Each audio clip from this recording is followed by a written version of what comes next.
And then the textbook highlights the next trend about what happened, okay, after Second World War in international market, financial market. Trade liberalization and economic integration was one noticeable point. Globalization, right? Over the past 50 years, international trade increased about twice as fast as world GDP. There has been a change in the attitudes of many of the world's governments who have abandoned mercantilist views and embraced free trade as a surest route to prosperity for their citizenry. You look at, I mean, go ahead and read the book by Daron Acemoglu of MIT, Why Nations Fail, right? The authors contrast North and South Korea. One participated in global trade, the other totally shunned away from this. Look at the consequence, North and South Korea, okay? This is the reason why, the different countries started to jump into this globalized global trades, right? The principal argument for the international trade is based on the theory of comparative advantage, and we're going to talk about it in appendix, right? It's a refreshment of Economics 101. Now, liberalization of protectionist legislation is the trend following this. The GATT, or the General Agreement on Trade, Tariffs and Trade, I'm sorry about it, Tariffs and Trade is a multilateral agreement among member countries that has reduced many barriers to trade, okay? Essentially, the World Trade Organization was built up after this. This has the power to enforce the rules of international trade. And on January 1st, 2005, the era of quotas on imported textile has ended, and this is an event of historic proportions. And NAFTA, okay, all kinds of regional blocks started to happen following EU, right? NAFTA, North American Free Trade Agreement, right, called for phasing out impediments to trade between Canada, Mexico, and the United States over a 15-year period, beginning 1994. Full implementation occurred in 2009. For Mexico, the ratio of export to GDP has increased dramatically from 2.2% in 1973 to 31.7% in 2011. The increased trade has resulted in an increased number of jobs and higher standard of living for all member nations. And I say a little bit skeptically about this because Trump, right? We're going to see it. Not all nations, but some nations, disproportionately more than the others. So which is a consequence of this bipolarization and then negative consequence of globalization or regional bloc. Privatization is another trend after Second World War. The selling of state-run enterprises to investors is known as denationalization or privatization. This is often seen in socialist economies in transition to market economies like China or Eastern European countries. By most estimates, this increases the efficiency of the enterprise because those entities managed by government, public sector, they are known to be very, very inefficient and lax in their management. Okay, their mindset is like, don't bother me. Yeah, I want to have my own peaceful life, right? Instead of working hard for the maximizing of shareholder values, right? By privatizing it, you're bringing more efficiency into these organizations. It also often spurs a tremendous increase in cross-border investments. In Chinese privatization, it's such a huge scale. I mean, think about the population, okay? Europe, 300 million, America and Canada, Mexico, right? Altogether, maybe 350 million or something, okay, or 400 million, okay? China, a single country, the population is 1.4 billion at least right now. Okay, it's a huge continent, right? I don't perceive this as a single country. Each province is like a huge country as well. And guess how much of a public sector companies there must have been? State-owned enterprise, we say it, right? State-owned enterprise have been listed on organized stock exchanges. So instead of staying there as government-owned entity, let's bring some more capitalist incentive system over there, right? State-owned enterprise. And then more than 1,500 companies are currently listed in China's stock exchanges. The Chinese government still retains the majority stakes in most public firms. The Chinese citizens can buy A shares, while foreigners are limited to buy B shares, right? But the railroads, how do you say, bullet trains of China, okay? Infrastructure, all these things, a public sector domain, but they are getting privatized by and by. And then one more thing to highlight in this after World War II period is global financial crisis of 2008 and 9. The Great Recession, okay, was the most serious and synchronized economic downturn since the Great Depression of the 1930s. This one includes households and financial institutions borrowed too much and they took too much risk, right? And this risk was repackaged with securitization, and so defaults on subprime mortgages in the United States came to threaten the solvency of teachers' retirement plans in Norway, and the crisis propagated through the global financial network. Because not only AIG was doing this kind of CDS transaction or CDO packaging, but also those UBS of Switzerland or what is that? The Royal Bank of Scotland kind of European institutions were buying and selling this kind of products together with the American institutions. So once American institution is screwed, you're screwed too much. You're screwed as well, right? They were chasing after this kind of, game of, how do you say? We say turning around the bombs, right? Bombshells. When it explodes, we don't know. The time bomb, we're ticking the time bomb. Sometimes it will blow up. Good luck to you, right? This kind of situation was happening. Eventually, everybody got screwed. The U.S. unemployment rate and Dow Jones Industrial Average, those are shown in this chart that you see inverse relation, right? Dow Jones Industrial Average is like a thermometer of the economy, right? Real-time based.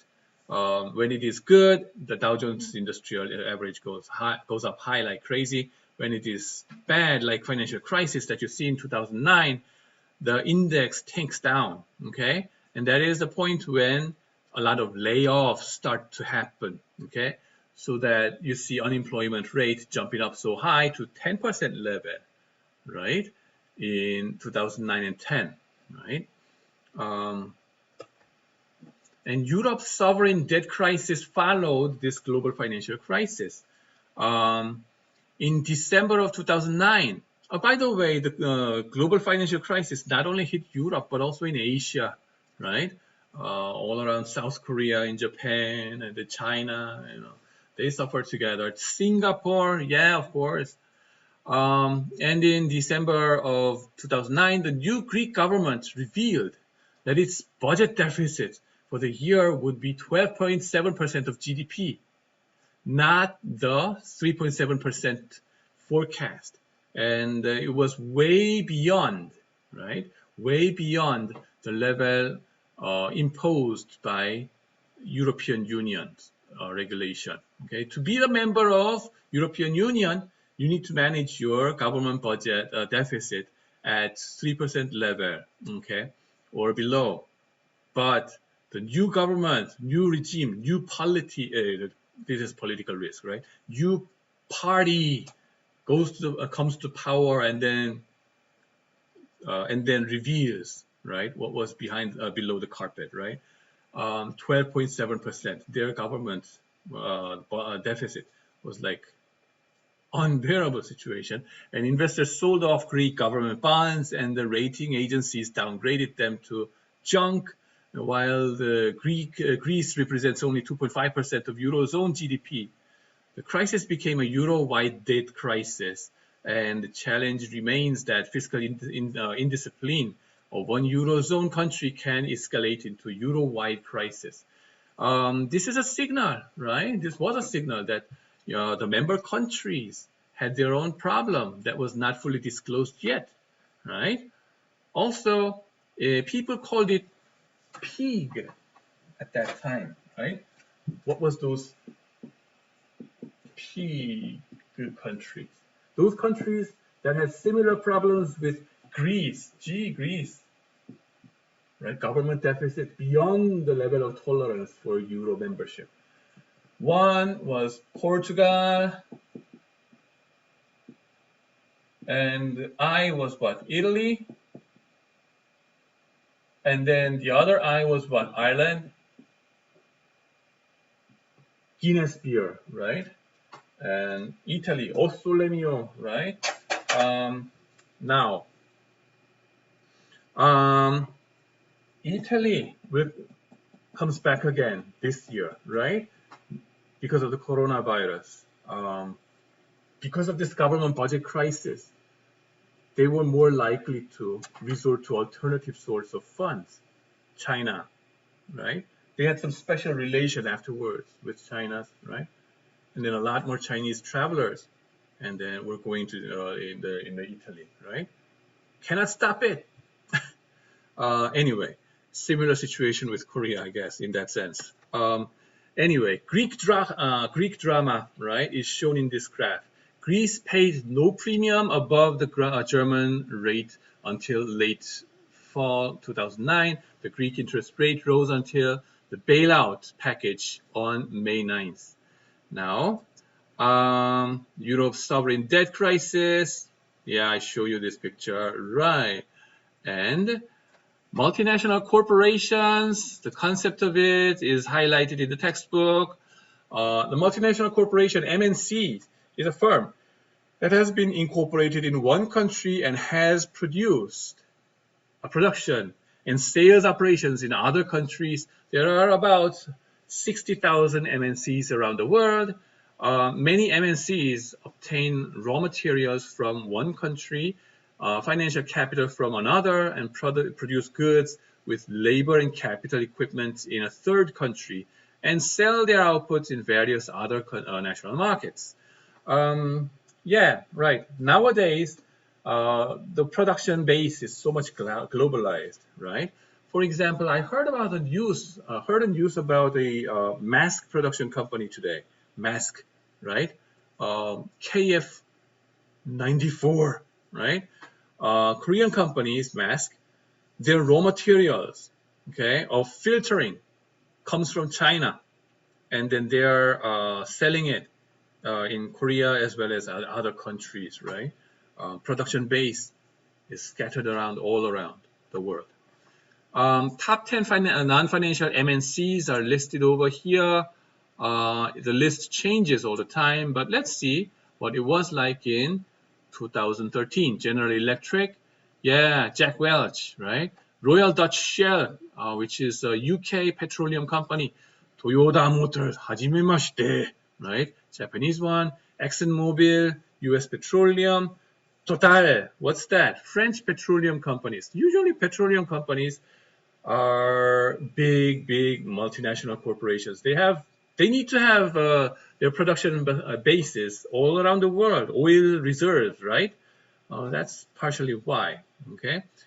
BP, British Petroleum, Vodafone Group, that's UK telecommunications, And then Volkswagen Group, that's German motor vehicles company. Chevron companies, it's petroleum of the United States. Any SPA, Italian petroleum companies like that, right? So a lot of petroleum companies were dominating this chart in 2013. Now, if you look at this one for 2019, I guess a lot of it must be coming from IT business, Google kind of, Facebook kind of companies. Let's see. New phenomena in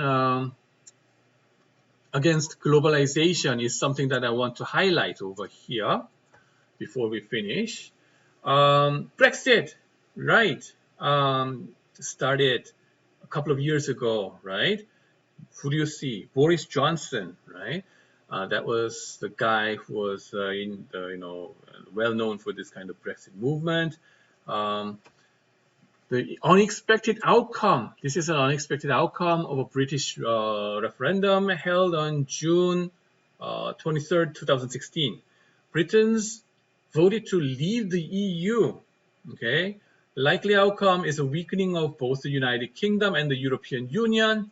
And then Brexit revealed some of the difficulties with free trade and global economic integration, those forgotten part of globalization, which is income inequality and the people in the bottom of the income pyramid, I guess.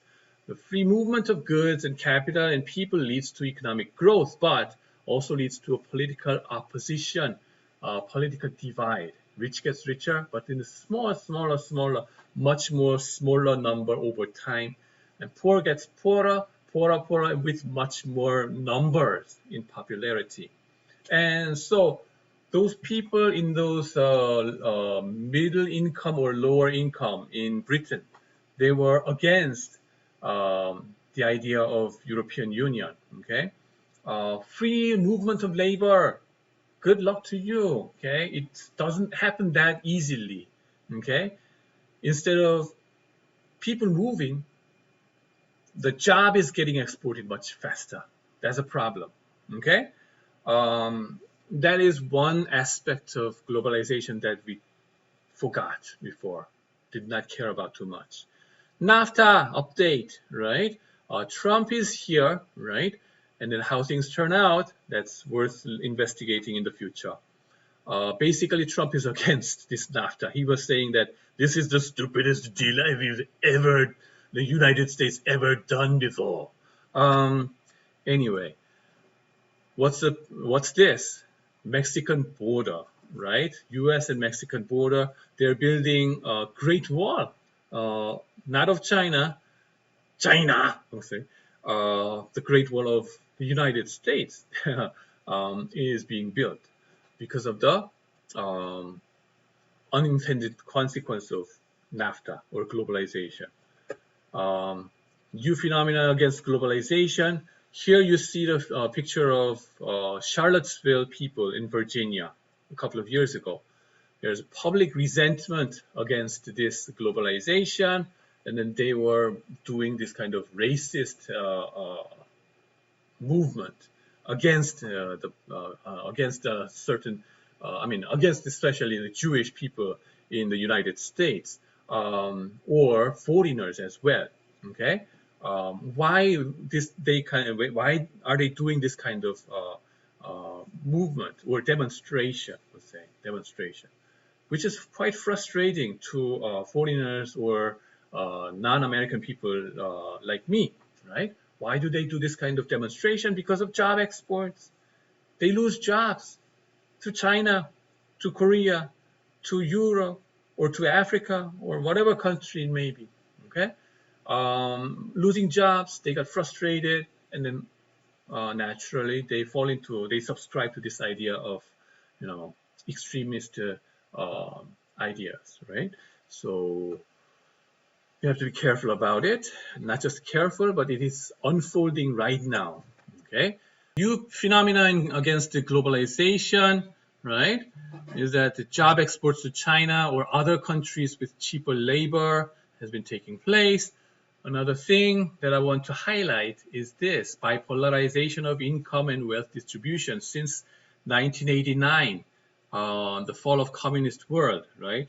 Not many people point out this one because, especially in finance, financial economics, because we are afraid to piss off anybody with the money. Okay, I don't want to sound like a communist at all. I'm not. Okay, and then also people in Korea, the scholars in Korea, they are afraid to say any words like chaebol because this has negative connotation. If you say anything about chaebol in Korean academia, oh, you are against the chaebol, and then you are communist, kind of persecution goes on. So they are afraid to use this terminology, chaebol. And then global financial academia, they are afraid to use the word communist or income inequality kind of words. Otherwise, those guys in the capital market will be pissed off against me. So that's why. But I have to be, honest over here. And then some scholars also pointed out this part, right? That before the collapse of communist world, right? Before the collapse of communist world, these capitalist countries were very careful so that they were promoting more of a welfare state kind of concepts like more higher tax rate, like 90% of tax to the richest people kind of things. That was until 1980s, right? But after the communist countries fell, right, collapsed, and they were those tax regimes shifted drastically so that no tax, right? Less tax for rich people, okay? Not as much. You've seen the failure of those communist countries, right? So communist is no alternative for capitalist. So shut up and then just let's do capitalist countries to the full, as the theory says, right? Laissez-faire economics kind of things started to happen ever since. So look at what happened to the CEO to worker compensation ratio in this chart over here. The ratio used to be around 30 times to 40 times up until 1980s. But after the collapse of communist world, the ratio started to jump in exponential manner up to the 400 times level. So average workers, you work over 400 years. Only then you can match 1 year compensation of your CEO this year. Okay, good luck. But the good thing is that you have a chance to get promoted to that level. That's the beauty of capitalist world. So I'm not communist, right? I am capitalist. I'm going for that, right? Opportunity, that's a great part. But in what is realized, okay, is that a lot more people don't get that kind of opportunities. Instead, they get poorer and poorer, and while the rich got richer and richer, and even with the smaller and smaller number of them, okay, some rich people start to fail, okay, and then go down to the bottom. They just don't say it, okay. Anyway, so when communist threat was present, highest income tax rate was 90 plus tax rate, but not anymore. And then the Thomas Piketty has a book about the title "The Capital in 21st Century," and then he argues, right, is a natural consequence because the speed of capital growth is much faster than the speed of labor income growth and things like that. It's worth in reading that book. And then the new phenomena against globalization is the challenge of pandemic risk from ever evolving viruses. Today I had a news that this Corona-19 virus already evolved, and then there was a mutant, right? Two or multiple version of mutants out of this Corona-19. Already the Corona-19 is difficult to catch, and then not to catch, but difficult to prevent, vaccinate, or anything. We don't understand precisely about this one, but this one started to mutate itself. I don't know what the heck is going on with this virus. All the globalization and the business, right, international business, was built under the premise that everybody is healthy enough to make a face-to-face conversation and handshaking, meetings and things like that. Yeah, but this kind of pandemics, right, is never been, precisely priced in our system. Okay, so that's a very big negative event happening against globalization these days. We have to be watchful about this.